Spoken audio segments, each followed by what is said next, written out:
Assalamualaikum warahmatullahi wabarakatuh. Materi kita kali ini conjunction and clause. Di bawah ini adalah beberapa contoh soal TOEFL yang memuat materi tersebut yang akan kita kerjakan nanti selepas penyampaian materi. Kita masuk di materi. Conjunction atau kata hubung adalah kata yang digunakan untuk menghubungkan kata, frase, atau klausa, baik itu setara ataupun tidak setara. Klausa merupakan kumpulan beberapa kata yang ada dalam kalimat yang terdiri dari subjek dan verb atau kata kerja. Kita awali pembahasan spesifik dari conjunction. Conjunction dibagi menjadi dua, compound conjunction dan complex conjunction. Compound conjunction merupakan kata hubung yang menghubungkan hal-hal yang setara. Semisal kata dengan kata, frase dengan frase, atau klausa dengan klausa. Contoh kata dengan kata, silver and gold. Frase dengan frase, over the river and through the woods. Contoh klausa dengan klausa, Josh always looks happy and he always cares to others. Kemudian maksud dari kata setara pada keterangan conjunction tersebut bisa diartikan dengan kata lain, yaitu sejenis.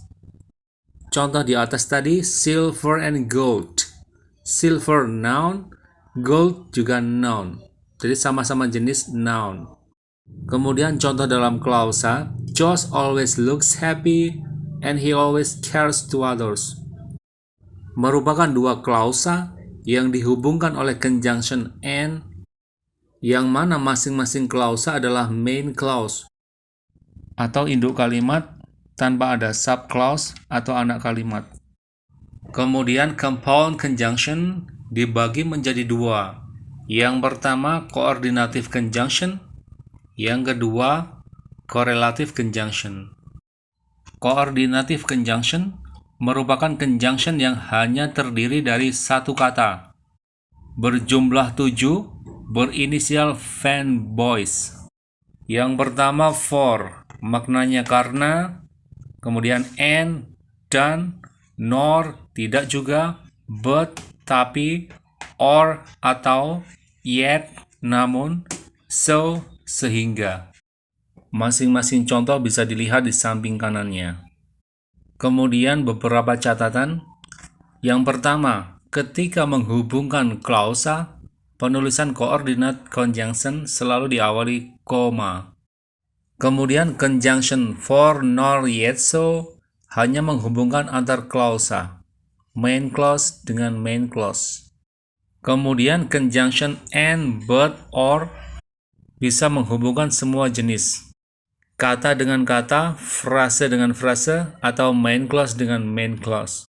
Catatan yang terakhir, conjunction nor setelahnya berlaku inversi atau susun balik, yang mana setelah nor diikuti verb dulu, kemudian subjek kalimat. Sekarang compound conjunction yang kedua, correlative conjunction, atau conjunction yang terdiri dari dua kata berpasangan. Terdiri dari 5 macam. Yang pertama, both berpasangan dengan and. Not only berpasangan dengan but also. Either berpasangan dengan or. Neither berpasangan dengan nor.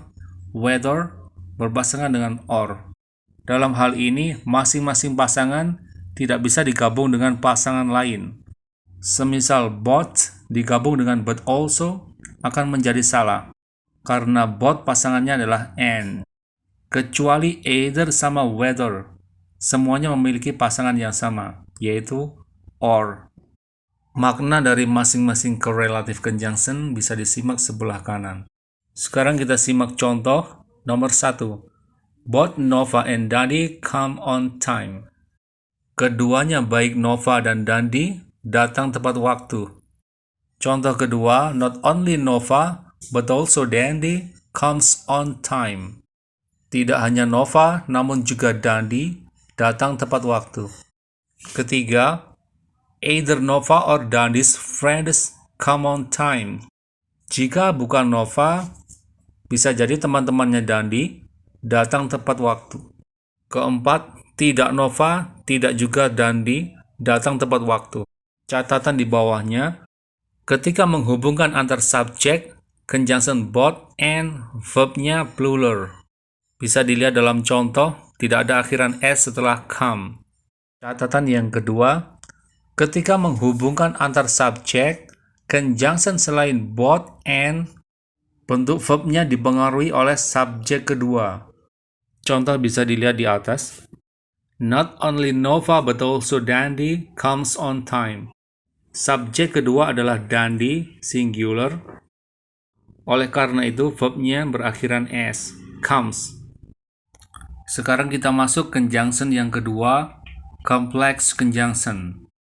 Keterangan merupakan kata hubung yang khusus menghubungkan klausa yang disebut klausa tidak setara.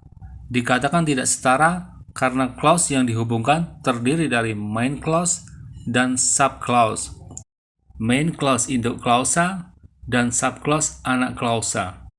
Yang mana subclause-nya bisa 3 kemungkinan. Yang pertama berupa adjective clause, kedua noun clause, dan ketiga adverbial clause.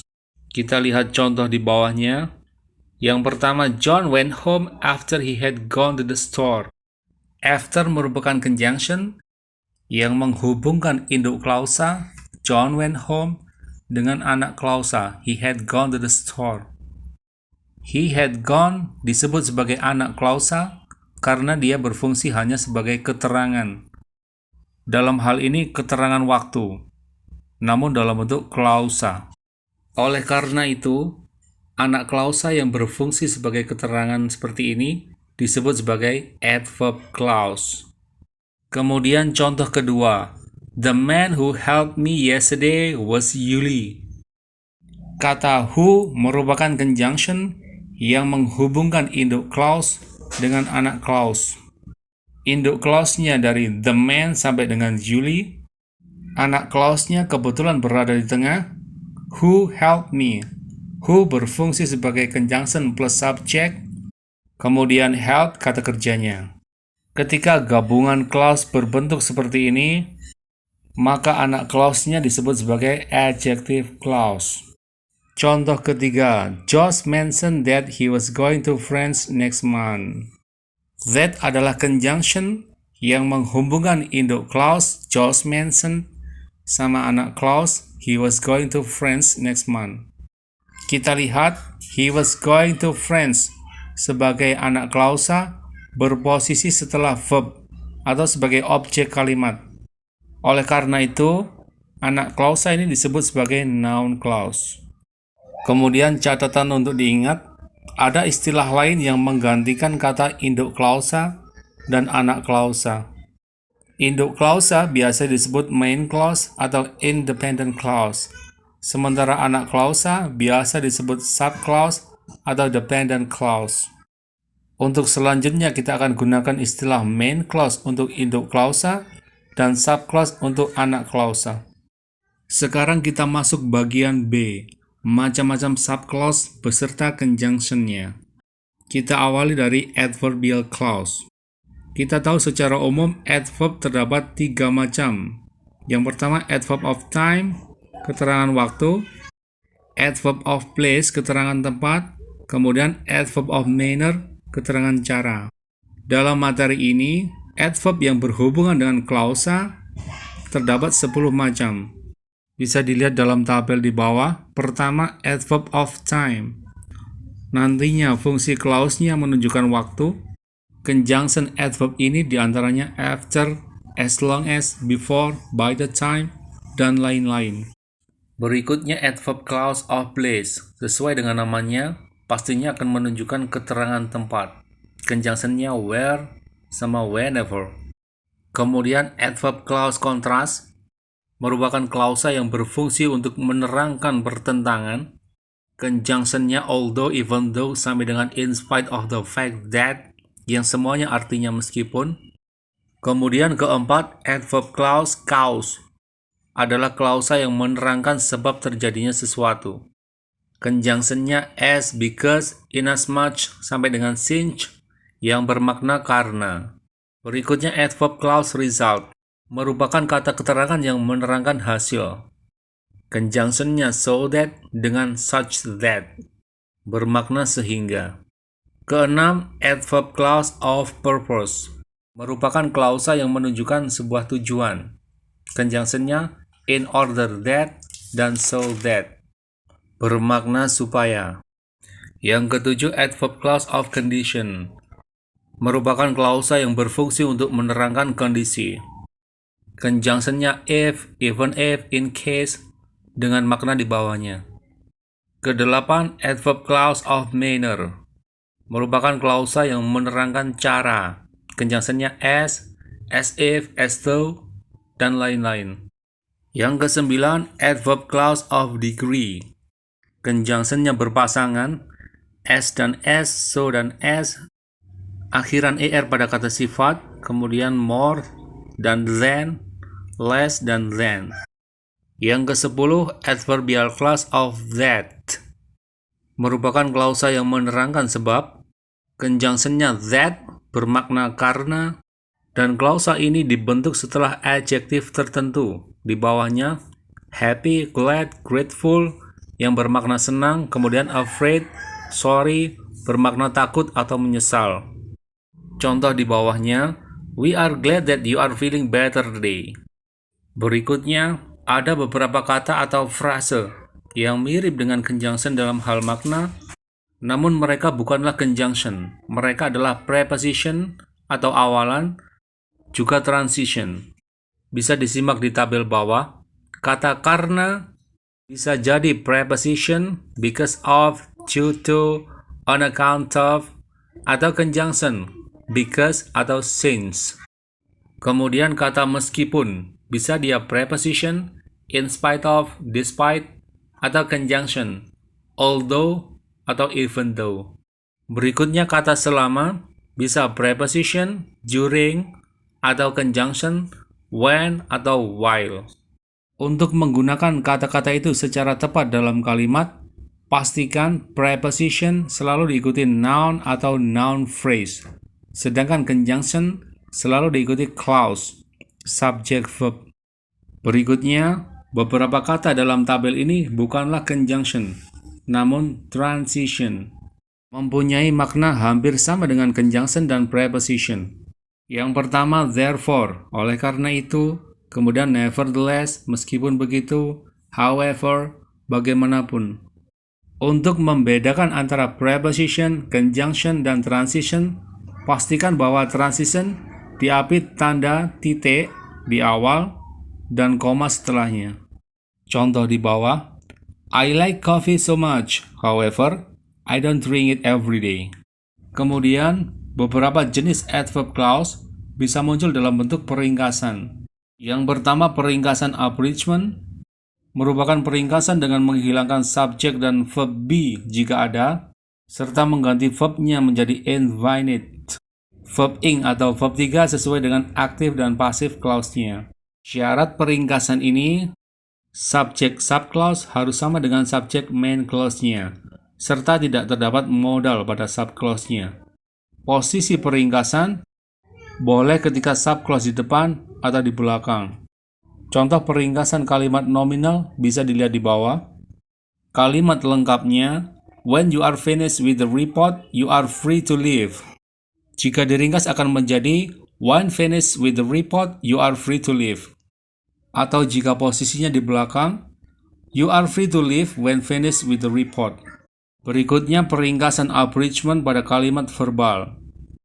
Contoh kalimat lengkap, although he feels rather unwell, the speaker will take part in the seminar. Setelah peringkasan menjadi, although feeling rather unwell, the speaker will take part in the seminar. Contoh peringkasan kalimat pasif, once you are called, you can directly meet the doctor. Setelah diringkas, once called, you can directly meet the doctor. Tabel di bawah ini berisi beberapa jenis adverb clause yang boleh mengalami peringkasan, baik untuk bentuk kalimat aktif atau bentuk kalimat pasifnya. Kemudian peringkasan reducing merupakan peringkasan dengan menghilangkan conjunction, subject, dan verb be jika ada, serta mengganti verb finite menjadi infinite sesuai aktif dan pasif klausanya. Syaratnya sama dengan abridgment, namun untuk posisi hanya boleh jika berada di depan. Contoh yang reducing nominal. When he was little boy, he was very naughty. Menjadi a little boy, he was very naughty. Yang B, peringkasan reducing verbal. Before we go to school, we always have a breakfast first. Menjadi going to school, we always have a breakfast first. Kemudian kalimat pasif, once you are called, menjadi called. Kemudian untuk bentuk perfect, after they had finished their supper, menjadi having finished their supper. Selanjutnya kita masuk pada noun clause. Merupakan subclause yang berfungsi sebagai noun. Sebagaimana fungsi noun pada umumnya, noun clause bisa sebagai subject atau subjunctive complement atau object. Contoh bawahnya, where the building is located is never explained. Dari conjunction where sampai located merupakan noun clause yang berfungsi sebagai subject karena berposisi sebelum verb is. Kemudian macam-macam posisi noun clause bisa dilihat di bawahnya. The problem is that we have no much time to finish it. Noun clause yang berfungsi sebagai complement atau pelengkap. Kemudian I don't know who they are. Who they are merupakan noun clause berfungsi sebagai object. Kemudian, I'm concerned about who will do this homework. Merupakan noun clause yang berfungsi melengkapi preposition. Tabel di bawah ini berisi macam-macam conjunction yang digunakan dalam noun clause. Yang pertama berjenis statement. Conjunctionnya that bermakna bahwa. Posisinya atau fungsi bisa setelah subjek atau pelengkap atau objek kalimat. Kemudian bisa berjenis question yang jawabannya yes atau no, conjunctionnya whether or not atau if yang berarti apakah. Kemudian bisa berjenis information question, conjunctionnya who, what, which, when, where, why, how, sebagaimana makna aslinya. Kemudian juga bisa berjenis request, conjunctionnya that yang maknanya agar. Yang terakhir bisa berjenis exclamation. Conjunctionnya what dan how yang bermakna betapa. Masing-masing contoh bisa disimak sebelah kanan. Kemudian yang terakhir adjective clause. Merupakan subclause yang berfungsi sebagai adjective. Dalam hal ini, subclause akan selalu berada setelah noun yang diterangkan. Secara umum, conjunction yang digunakan dalam adjective clause bermakna yang. Istilah lain dari conjunction ini adalah relative pronoun, karena selain menjadi conjunction, dia bisa berfungsi juga sebagai subjek kalimat. Berikut ini adalah beberapa pola adjective clause, conjunction, dan contohnya. Yang pertama, relative pronoun subject. Polanya, setelah noun yang diterangkan, kemudian conjunction yang berfungsi ganda sebagai subjek, kemudian verb. Conjunctionnya bisa who untuk noun orang, which untuk noun benda, that bisa untuk orang atau benda. Contoh kalimat bisa dilihat di samping. Kemudian relative pronoun object. Pola kalimatnya setelah noun yang diterangkan, kemudian conjunction, kemudian subject, kemudian verb. Conjunctionnya bisa whom untuk noun orang, which noun benda, kemudian that bisa orang, bisa benda. Contoh bisa dilihat di samping. Yang terakhir, relative pronoun possessive. Pola kalimatnya, setelah noun yang diterangkan, kemudian conjunction, kemudian plus noun. Contoh kalimat bisa disimak di samping. Berikutnya peringkasan adjective clause dalam bentuk reducing, yang hanya terjadi pada relative pronoun subject. Kita lihat pada kalimat non-verbal. The car which was in front of your house was very good. Menjadi the car in front of your house was very good. Kalimat verbal, the man who is teaching is Mr. Hanif. Menjadi The man teaching is Mr. Hanif. Verbal passive, the order that was sent yesterday arrived today. Menjadi, the order sent yesterday arrived today. Demikian materi kita berkaitan dengan conjunction dan clause.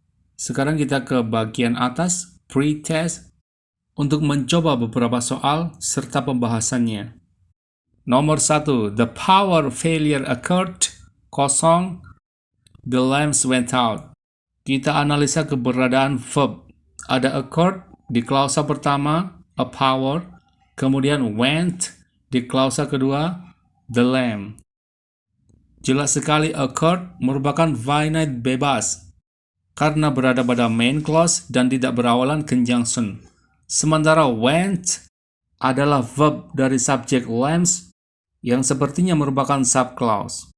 Kita ingat pada pembahasan, ketika ada dua klausa pada satu kalimat, maka wajib menggunakan conjunction atau kata sambung.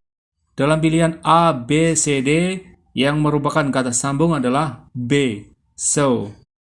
Maka B merupakan pilihan yang tepat sebagai jawaban. Kembali pada kalimat, karena kata sambungnya so dan berawalan koma sebelumnya, maka itu adalah compound conjunction. Conjunction yang menghubungkan kalimat setara. Oleh karena itu, the lamps went out bukanlah subclause, tapi sama-sama main clause. Soal nomor 2, kita lihat pada pilihan jawaban, merupakan beberapa conjunction yang menjadi pasangan dari correlative conjunction.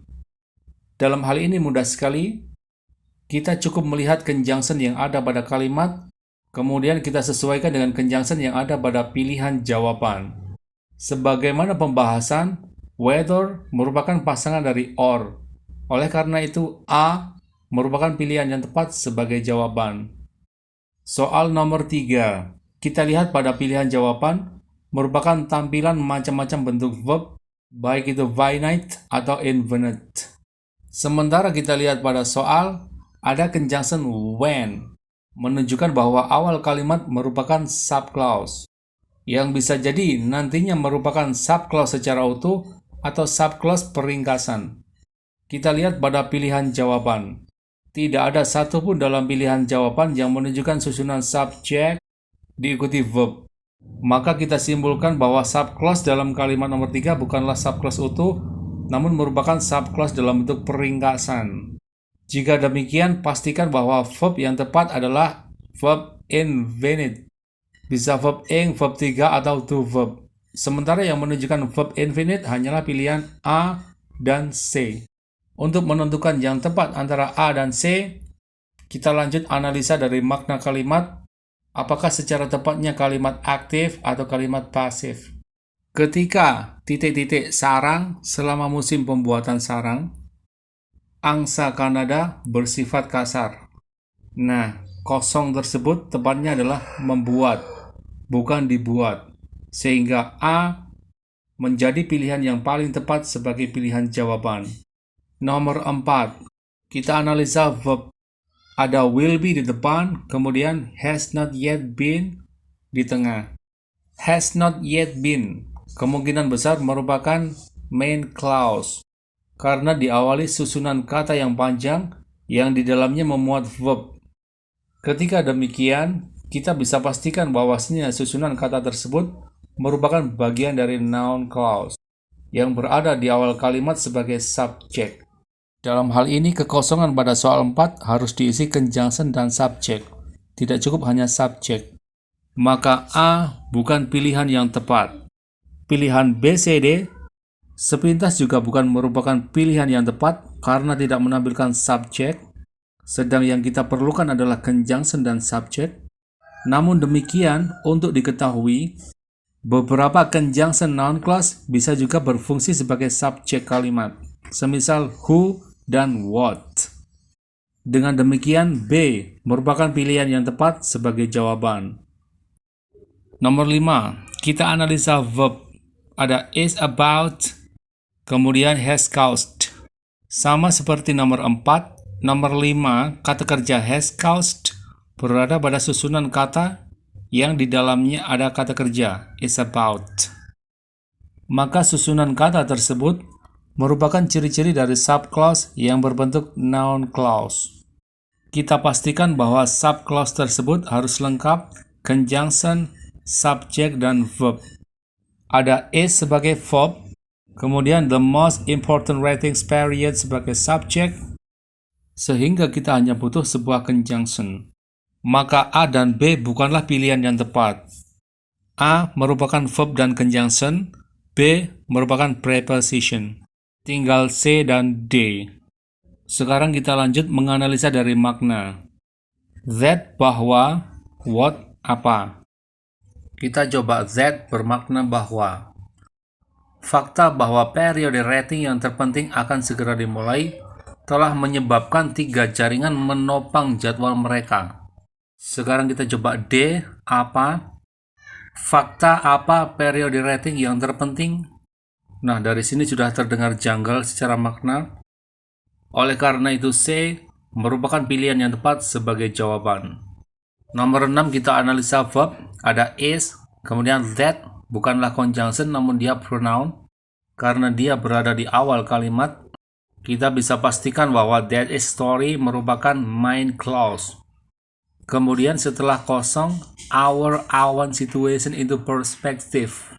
Tidak menunjukkan verb sama sekali. Sementara di pilihan jawaban menampilkan beberapa kumpulan kata, di antaranya verb, subject verb, kemudian conjunction subject verb. Sesuai materi pembahasan, kita pastikan ketika terdapat 2 verb dalam satu kalimat, pastikan yang pertama adalah finite bebas dan yang kedua adalah finite terikat, yang mana harus berawalan conjunction sebelum subjeknya. Maka pastikan pilihan A, B, C, D yang paling tepat adalah yang memuat conjunction, subject, dan verb. Sementara A dan B salah karena tidak ada conjunction. Kemudian C dan D masuk akal. C terdiri dari conjunction, subject, dan verb. Sementara D terdiri dari conjunction yang berfungsi juga sebagai subject. Kemudian diikuti verb. Sekarang kita analisa berdasarkan makna. Kita pakai C. Itu adalah kisah tentang kesulitan yang meletakkan situasi kita ke dalam perspektifnya. Pilihan C salah karena ada pronoun it yang kembali kepada noun story, yang mana jika itu dimaksudkan sebagai adjective clause sebagai objek, maka seharusnya diisi oleh subjek lain, bukan pronoun yang rujukannya adalah subjek awal yang diterangkan. Maka D menjadi pilihan yang tepat sebagai jawaban yang bermakna yang meletakkan. Merupakan susunan adjective clause, relative pronoun, subject. Demikian materi kita kali ini berkaitan dengan conjunction dan clause. Selanjutnya silakan teman-teman mencoba soal post-test yang telah disediakan di bawah. Untuk selanjutnya kita bahas pada sesi discussion jam 8 malam. Assalamualaikum warahmatullahi wabarakatuh.